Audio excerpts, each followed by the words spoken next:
అయితే దేవుడు, వెరివాడా, ఈ రాత్రి నీ ప్రాణమును అడుగుచున్నాను, నీవు సిద్ధపరచినవి ఎవనివగును. ఈ మాటలు యేసు ప్రభువారు చెప్పిన ఉపమానంలో ఒక ధనవంతునితో దేవుడు అంటూ ఉన్న మాటలు. ఒక ధనవంతుని భూమి సమృద్ధిగా పండిన తరువాత అతడు తన పంట కూర్చుకొనుటకు క్రొత్తగా కొట్లను కట్టిద్దామనుకుని నా సంతోషంలో ఈ విధంగా అనుకుంటున్నాడు, నా ప్రాణమా తినుము త్రాగుము సుఖించుము అని తన ప్రాణంతో చెప్పుకుంటూ ఉన్నాడు. అప్పుడు దేవుడు అతనితో అంటూ ఉన్నాడు, వెర్రివాడా, ఈ రాత్రి నీ ప్రాణమును అడుగుచున్నాను, నీవు సిద్ధపరచినవి ఎవనివగును. ఈ వాక్యంలో మనతో మాట్లాడున్నది ఏమంటే, ఒకటి, మానవుడు కేవలం ప్రాణముతోనే కాదు, మానవునిలో ఆత్మ కూడా ఉన్నది, ఆత్మతో కూడా నిర్మించబడ్డాడు.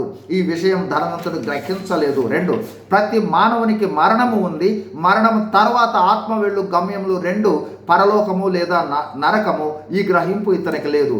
3, ఈ లోక సంపదలు ఐశ్వర్యములు స్థిరమైనవి కాదు, మరణించినప్పుడు తీసుకుని వెళ్ళలేము, ఒకానొక దినమున వాటిని విడిచిపెట్టాలి, ముగింపులో అవి లయమైపోతాయి. 4, ఈ లోకములో ఉన్న ధన ఐశ్వర్యాలు పరలోకమునకు వెళ్ళుటకు ఆటంకాలే కానీ పరలోకమును చేర్చలేవు. 5, కావున పరలోకము వెళ్ళటానికి సిద్ధపడాలి, పరలోకములో ఆధిక్యతను పొందు ధనము సంపాదించుకోవాలి. ఈ గ్రహింపు లేని ధనవంతుణ్ణి దేవుడు అంటున్నాడు వెర్రివాడా అని. కావున మానవునికి ప్రాముఖ్యంగా ఉండవలసిన గ్రహింపు, మరణమైన తరువాత ఎక్కడికి వెళతాము. రోమా 6:23, ఏలయనగా పాపమునకు జీతము మరణము అంటే నిత్య నరకము, అయితే దేవుని కృపావరము మన ప్రభు అయిన క్రీస్తు యేసునందు అంటే యేసు ప్రభువును విశ్వసిస్తే నిత్య జీవము అంటే నిత్యము ఉండు పరలోక రాజ్యము. పరలోక రాజ్యము లేదా నిత్య జీవము చేరాలనే ఆశ మానవులమైన మనందరికీ ఉండాలి.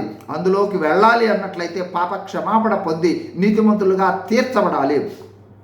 అందుకు మార్గము యేసు ప్రభువారే.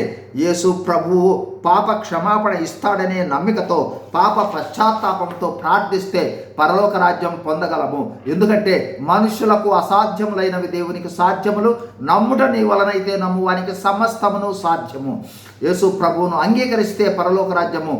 ఈ లోక ఆస్తి ఐశ్వర్యాలు దేవుని కొరకు అంటే బేదలు అవసరతల్లో ఉన్నవారికి, అదేవిధంగా దేవుని కొరకు ఇస్తే పరలోకములో ధనము లభ్యమవుతుంది. యేసు ప్రభువును విశ్వసించండి, పరలోకమును పొందండి.